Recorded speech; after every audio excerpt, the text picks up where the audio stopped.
Every Who down in Whoville liked Christmas a lot, but the Grinch who lived just north of Whoville did not. The Grinch hated Christmas the whole Christmas season. Now please don't ask why. No one quite knows the reason. It could be that his head wasn't screwed on quite right.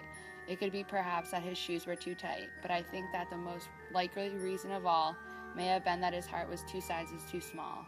But whatever the reason, his heart or his shoes, he stood there on Christmas Eve hating the Whos, staring down from his cave with a sour, grinchy frown at the warm-lighted windows below in their town, for he knew every Who down in Whoville beneath was busy now hanging a mistletoe wreath.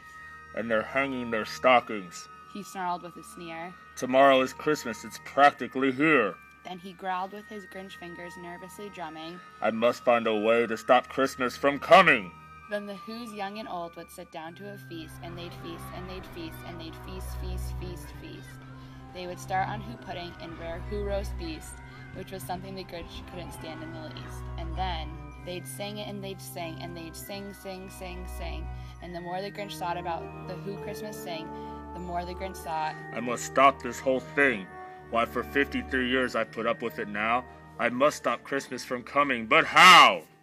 I know just what to do. The Grinch laughed in his throat, and he made a quick Santa Claus hat and a coat. And he chuckled and clucked, What a great Grinchy trick. With this coat and this hat, I'll look just like Saint Nick. All I need is a reindeer. The Grinch looked around, but since reindeer are scarce, there was none to be found. Did that stop the old Grinch? No, the Grinch simply said, If I can't find a reindeer, I'll make one instead. So he called his dog Max, and he took some red thread, and he tied a big horn on top of his head. Then the Grinch said, Giddy up! And the sleigh started down toward the homes where the Whos lay a-snooze in their town. All their windows were dark, quiet snow filled the air. All the Whos were all dreaming, sweet dreams without care. When he came to the first house in the square, This is stop number 1. the old Grinchy Claus hissed, and he climbed to the roof, empty bags in his fist. Then he slid down the chimney, a rather tight pinch, but if Santa could do it, then so could the Grinch. He got stuck only once for a moment or two. Then he stuck his head out of the fireplace flue, where the little Who stockings all hung in a row. These stockings He grinned. are the first things to go.